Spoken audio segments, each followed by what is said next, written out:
Engine से आवाज़ क्यों आती है। इंजन खुलवाने की ज़रूरत नहीं है, ना ही आपको क्लच प्लेट डलवाने की ज़रूरत है। इसका एक बैरिंग और एक बुश 80 रुपये का बैरिंग आएगा और 50 रुपये का बुश। ये हमने एक बैरिंग ले लिया है 6000 नंबर का, इसको बोलते हैं क्लच बैरिंग। ये बैरिंग हमने जो लिया है ये क्रोलफान कंपनी का है, जैसा भी आपको मिले क्रोलफान फ्यूचर वो आप डाल सकते हैं।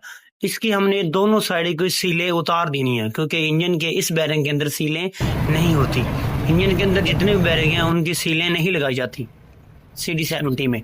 ये बैरिंग यहाँ पर लगाने के बाद आपने इस बैरिंग को अच्छे से अंदर फिट कर लेना है। ये बैरिंग लूज हो जाता है, 6000 नंबर का ये बैरिंग है। उसके बाद आ गया ये क्लच बुश। ये क्लच बुश आप देख सकते हैं कि सारी इस पे लाइनें पड़ चुकी हैं, खड्डा पड़ चुका है, ये ख़राब हो चुका है। ये हमने लिया फ्यूचर कंपनी का और इसकी मार्केट में भी प्राइस है 50 रुपये। इसमें न्यू में और पुराने में ये फ़र्क आप देख सकते हैं, जो पुराना है उसमें खड्डे निशान है। ये जो क्लच बुश के अंदर दो सुराख आपको नज़र आ रहे हैं, ये दो सुराखों को हमने पहले चेक करना है कि ऑयल बुश ठीक है भी या नहीं। बाज़ औक़ात में ये सुराख जो इसकी गैलरी है ये बंद भी होती है। एक तरफ से हमने ऑयल डालना है और दूसरी तरफ से ऑयल बाहर आना चाहिए, जैसे कि आपको वीडियो में नज़र आ रहा है कि एक तरफ से हमने ऑयल डाला है और दूसरी तरफ से हमें ऑयल नज़र आ रहा है।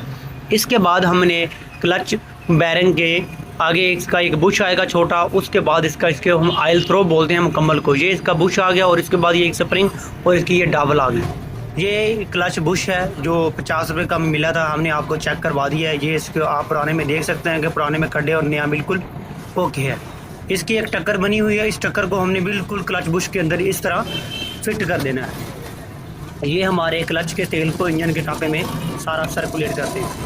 यहाँ पर लगाने के बाद हमने क्लच टापे की जो पैकिंग होगी वो अगर ठीक है, बेहतरीन है तो कोई मसला नहीं है। अगर ये पैकिंग टूट चुकी है, जिसको हम जैन कहते हैं, तो आप जैन नया लगाइए। अगर हमारा वही जैन बिल्कुल ठीक है, अच्छा है, टूटा नहीं है किसी साइड से, तो आप उसे समद लगाकर समद के साथ आप उसे वापस वही लगा सकते हैं, लीकेज नहीं होगी। अगर बशर्ते जैन टूटा हुआ ना हो, अगर जैन टूट गया तो आपको चेंज करना पड़ेगा। ऑयल थ्रो आपने चेक कर लेना है, इसको दबाएंगे, स्प्रिंग बिल्कुल ठीक से काम करना चाहिए।